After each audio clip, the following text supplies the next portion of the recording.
El siguiente programa no contiene escenas de sexo ni de violencia. Se recomienda la compañía de un adulto responsable.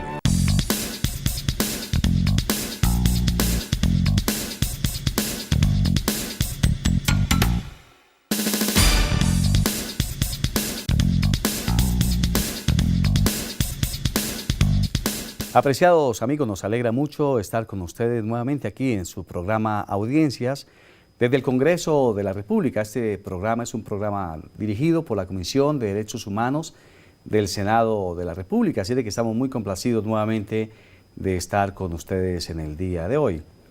En el día de hoy hemos invitado a una persona muy representativa en la rama judicial.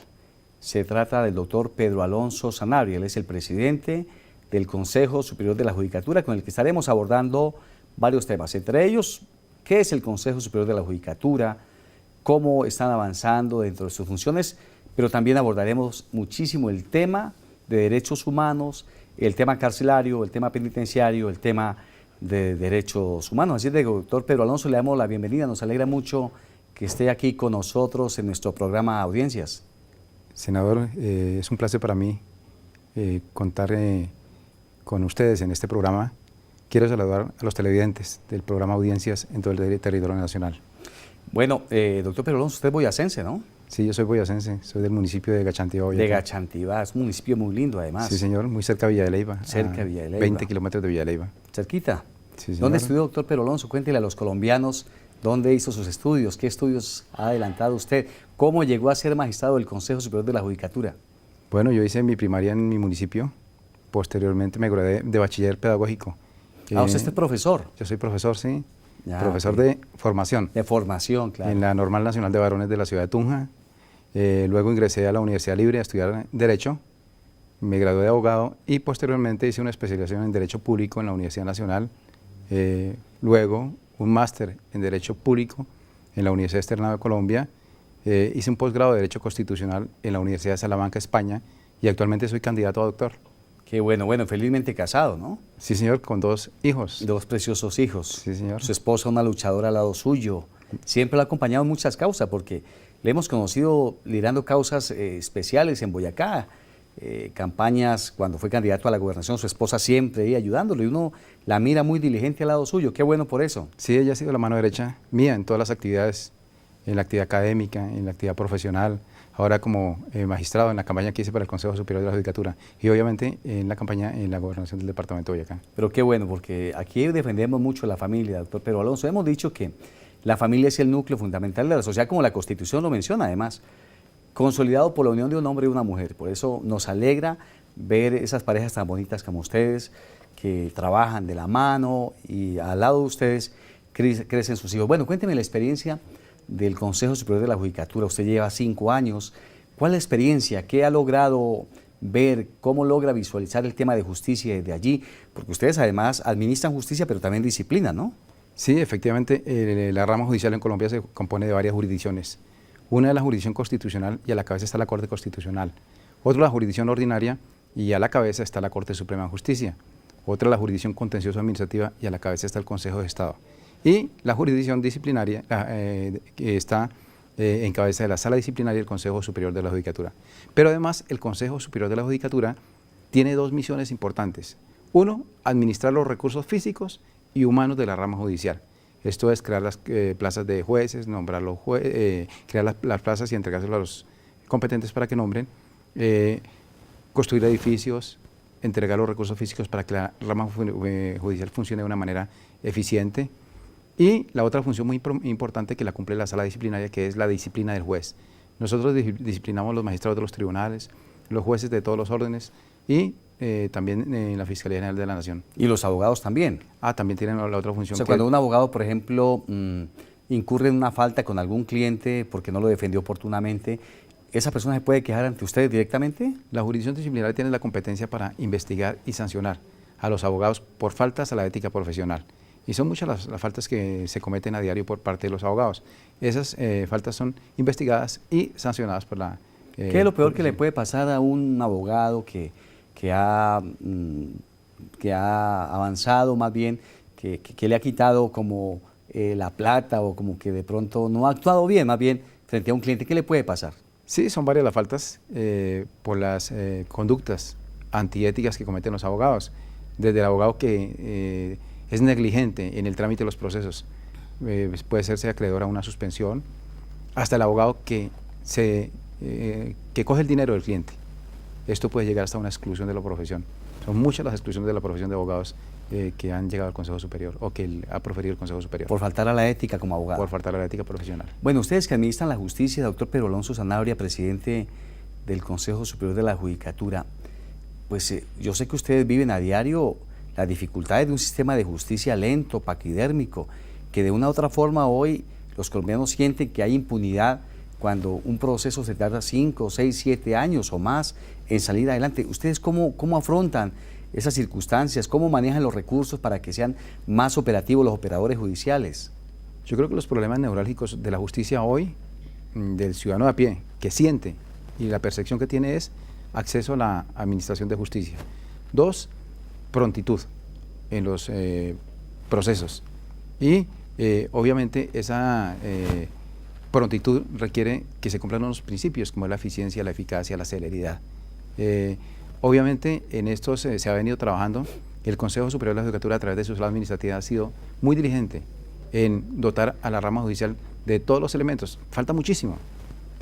Son muchos los recursos que se requieren para que se cumpla una cabal función en estos aspectos. Pero la sala administrativa hoy está interesada en un plan, por ejemplo, tecnológico, porque estamos en pleno siglo XXI y en todas las empresas, tanto privadas como públicas del mundo, debe imperar la necesidad de implementar programas tecnológicos para que el ciudadano común y corriente tenga acceso a la administración de justicia a través de la Internet, por ejemplo, a través del proceso digital.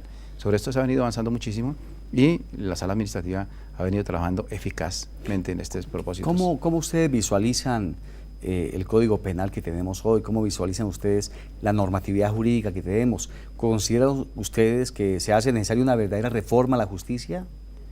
Nosotros hemos considerado que una reforma a la justicia vía reforma constitucional no es procedente. ¿No sería el camino? No sería el camino. Los problemas de la administración de justicia se solucionan, uno, con recursos. Recursos para tener mejores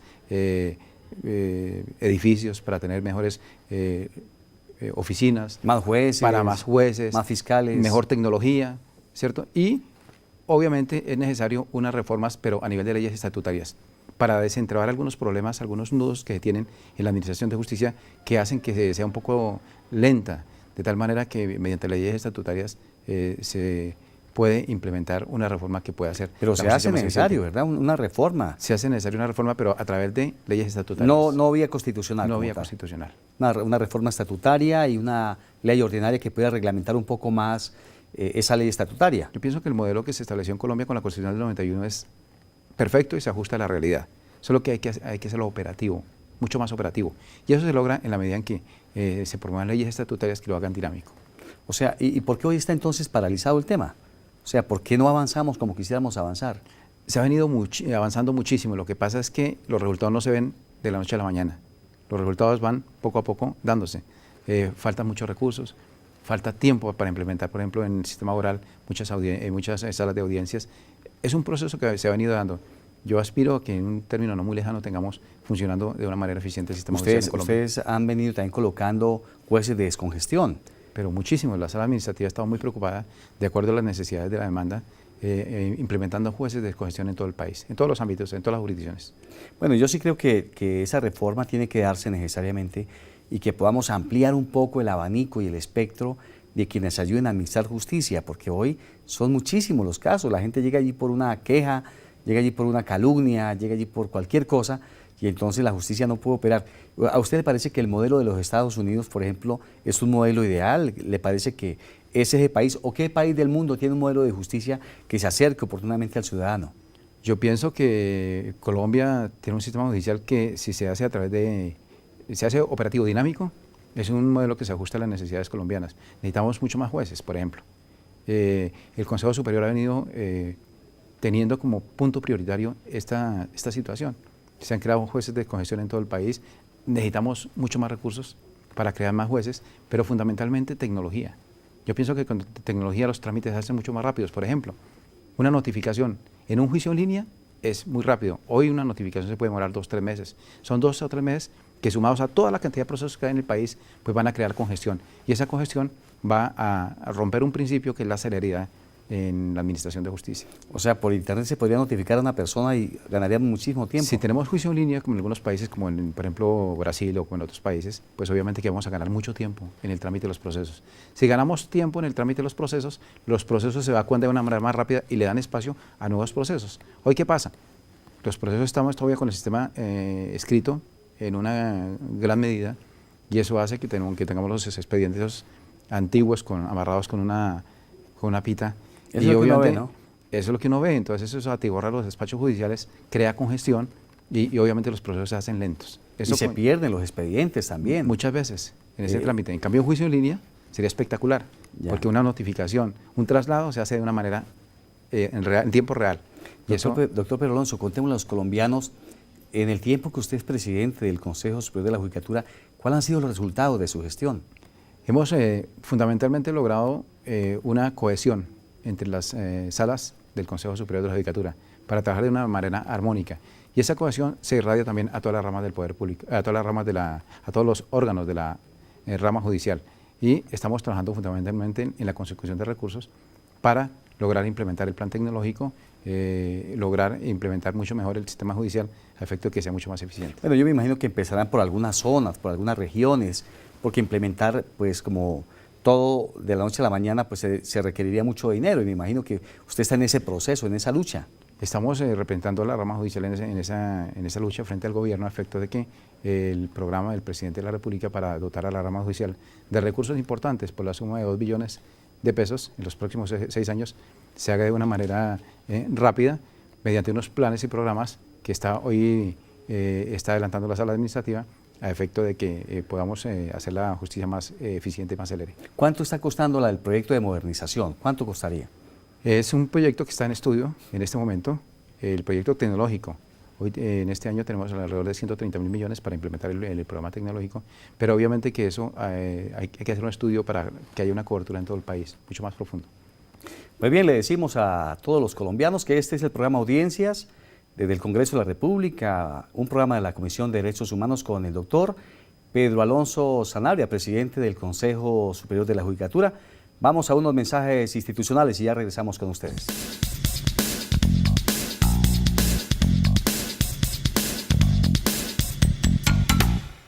Buenas tardes. Necesito diligenciar un registro de defunción. Sí, claro. Con este documento usted acredita legalmente el fallecimiento de una persona. Para tramitarlo es indispensable presentar un documento que certifique la muerte. El registro civil de defunción se requiere para numerosos trámites legales y evita suplantaciones. Usted puede tramitarlo, es gratis, fácil y rápido. En cualquier registraduría o notaría del país, al igual que el registro civil de nacimiento y matrimonio. Cuando llegues o salgas de Colombia, Migración Colombia es la única entidad encargada de verificar y procesar de una manera ágil y amable la documentación requerida para tu viaje. Contamos con la más moderna tecnología y un equipo capacitado para ofrecer el mejor de los servicios. Migración Colombia, al servicio de todos los ciudadanos. Ministerio de Relaciones Exteriores. El cine colombiano anda sobre ruedas y está de viaje por todo el país. Súbete a este recorrido y disfruta totalmente gratis de películas, cortos y documentales nacionales en distintos municipios del país. Colombia de Película pone a rodar el cine nacional. Para mayor información ingresa en www.mincultura.gov.co.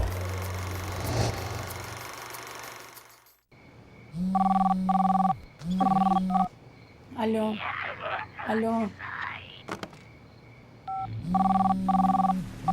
Aló, aló.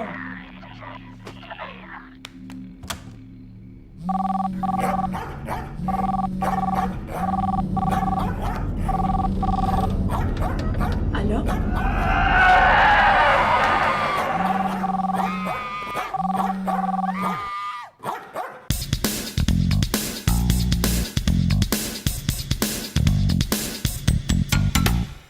Retornamos aquí a nuestro programa Audiencia desde el Congreso de la República, hoy con la presencia del doctor Pedro Alonso Sanabria, presidente del Consejo Superior de la Judicatura.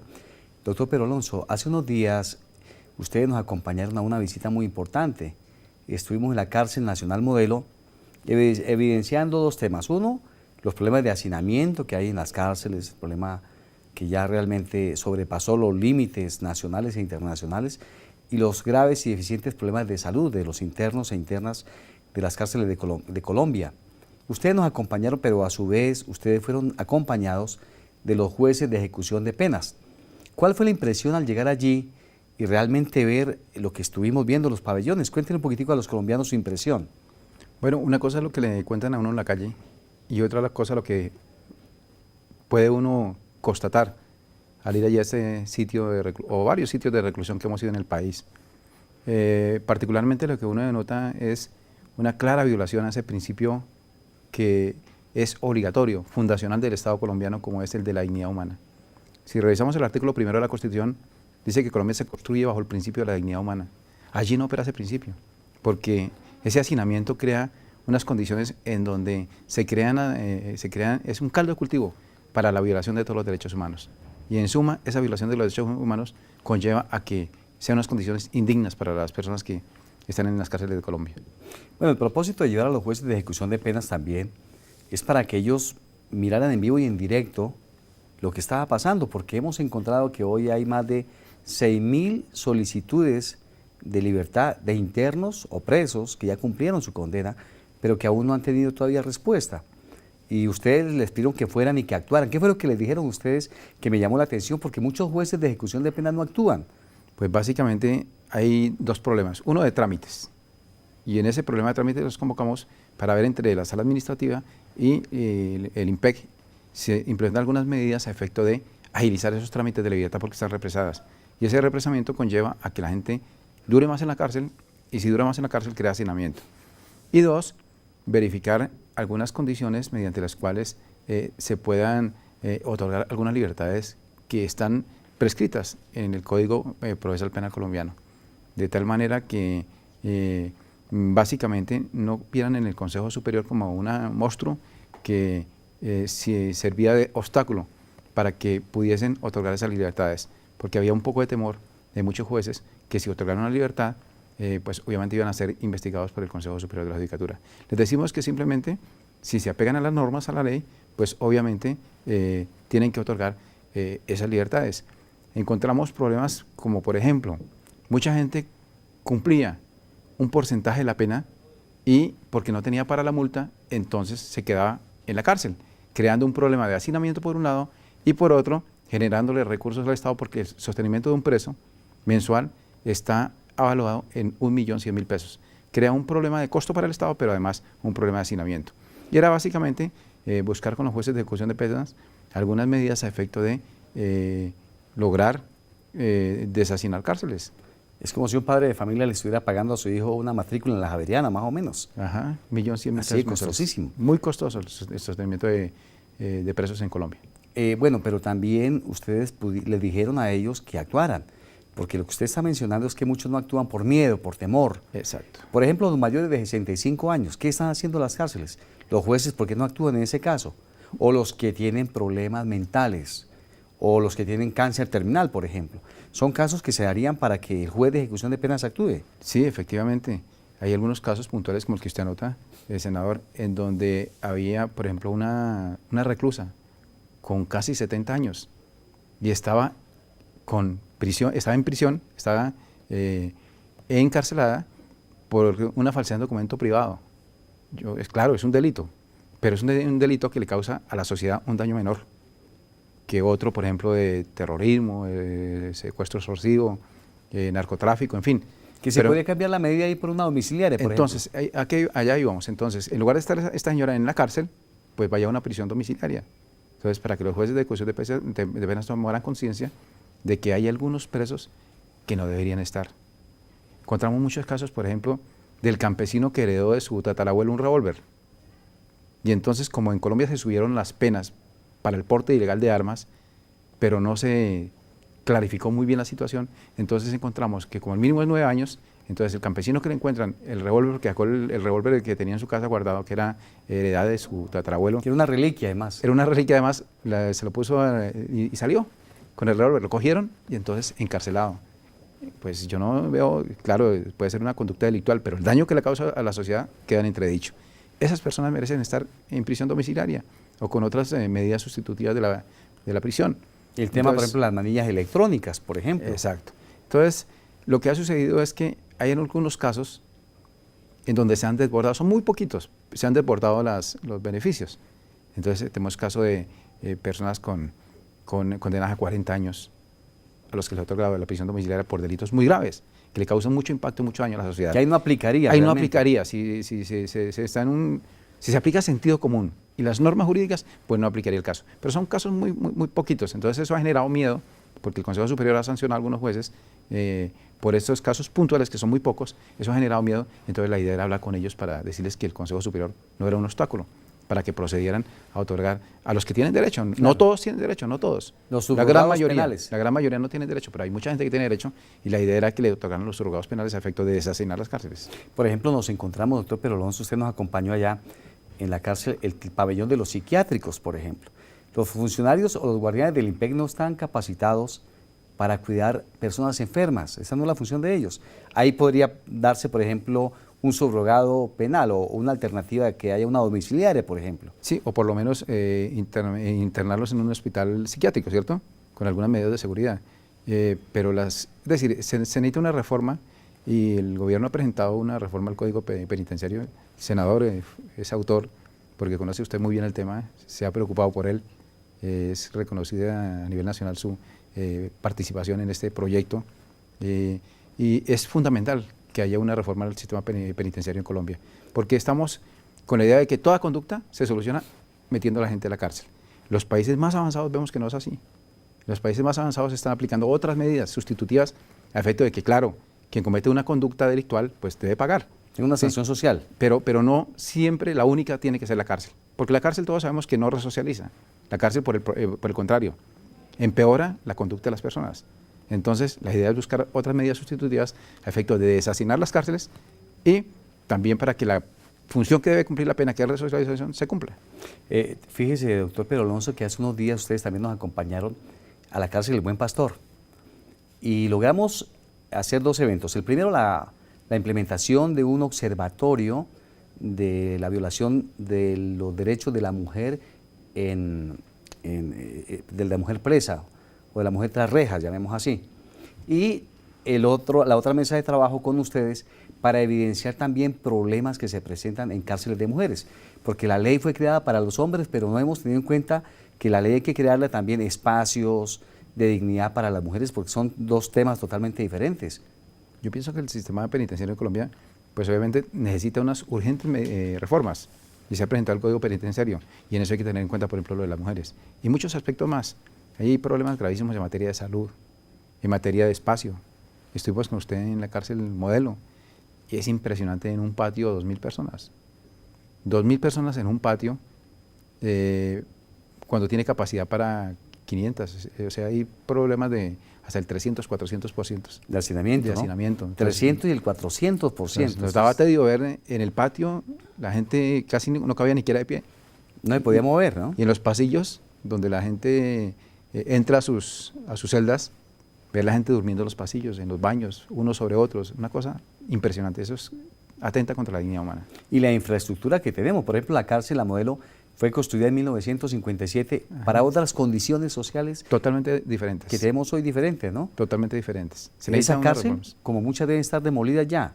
Ajá. Totalmente. Sí, y sí. crear instituciones que ayuden a rehabilitar, ¿no? Sí, señor. Sí, senador. Ustedes desde el Consejo Superior de la Judicatura, ¿cómo trabajan para que los derechos humanos también sean aplicados aún dentro de las cárceles, doctor Pedro Alonso? Bueno, por ejemplo, la sala disciplinaria tiene una función jurisdiccional, es la Sala Jurisdiccional Disciplinaria. Nosotros somos jueces de tutela y hemos tenido que fallar muchas tutelas en donde amparamos derechos fundamentales que son vulnerados por los problemas de hacinamiento que viven las cárceles del país, en materia de salud, en materia de educación. Hemos tenido que muchas veces fallar tutelas en este aspecto. Y estamos adelantando este programa de ir a las cárceles del país a efecto de que el Consejo Superior se haga parte, porque el Consejo Superior hace parte del Consejo Política Criminal de Estado y también hace parte de la Junta Directiva del IMPEC. Entonces, la idea es también coadyuvar con el gobierno porque este es un programa interinstitucional, es un programa que tiene muchas causas, es multifactorial en sus causas, pero también tiene muchas soluciones en las cuales deben participar muchas entidades del Estado. Y en lo que corresponde al Consejo Superior, así sea muy poca lo que pueda hacer, pero está poniendo todo su empeño a efecto de lograr que el problema de deshacinamiento en el país se lleve a cabo. Bueno, yo creo que el trabajo que ustedes han realizado ha sido muy importante, porque ustedes nos han acompañado a la Comisión de Derechos Humanos a visitarse varios centros carcelarios. De hecho, ustedes lo están haciendo también independientemente. ¿Cómo usted se imagina que las cárceles en el futuro estén construidas en Colombia? ¿Cuál debería ser el ideal de una cárcel? Bueno, el ideal de una cárcel es que cumpla con todos los parámetros para que se respete la dignidad humana, que haya un espacio para que la persona pueda desarrollarse como tal, desarrollar su personalidad, obviamente en las condiciones mínimas, pero que no atente contra la dignidad humana, que tenga algunas condiciones higiénicas, de salubridad, porque hay problemas de deficiencia en materia de salud dentro de las cárceles, y que tenga algunos planes de resocialización, que la persona esté activa, que esté produciéndole algo a la sociedad, porque falta mucho de eso. Uno encuentra a la gente está jugando, está jugando en su espacio muy reducido, está planeando cosas, de fin, no está contribuyendo nada a resarcir ese daño que le causó a la sociedad y tampoco cumpliendo esa función de resocialización de la pena. Y me parece que deben haber talleres, deben haber programas para que la gente que capacite tenga la mente ocupada todo el tiempo. Yo creo que ahí deberíamos llegar todos a que la cárcel realmente sea una universidad de formación y no lo que está pasando hoy en día, que sea un establecimiento donde la gente llega porque se toma un celular hurtado y se especializa en secuestro extorsivo o en atraco bancario, porque no tenemos un plan serio, una política pública en materia de rehabilitación, resocialización y reincorporación del interno hacia su hogar. Yo sí creo que ahí el trabajo de ustedes es muy, pero muy importante, doctor Pedro Alonso. Ese es el ideal que debe implementarse en el país, que esa función de la cárcel debe ser para eso, para formar a un ciudadano, para que ese ciudadano se resocialice, ¿sí? Que cumpla, que pague al Estado, que le pague a la sociedad el daño que le ha causado, pero que además se prepare para reincorporarse a la sociedad como un ciudadano de bien, como un ciudadano nuevo, formado y que le aporte a la sociedad algo importante. Pues bueno, le decimos a los jueces de ejecución de penas que actúen, que otorguen los subrogados penales a que tiene derecho un interno en los casos que han sido mencionados. Hay que contribuir a dignificar al ser humano que está en las cárceles de Colombia. Y de esta manera, doctor Pedro Alonso, le agradecemos muchísimo su presencia aquí al programa Audiencias. Le decimos a todos nuestros televidentes que la próxima semana estaremos nuevamente con ustedes a esta hora y por este mismo canal en nuestro programa Audiencias, que es un programa de la Comisión de Derechos Humanos del Senado de la República. Muchas gracias.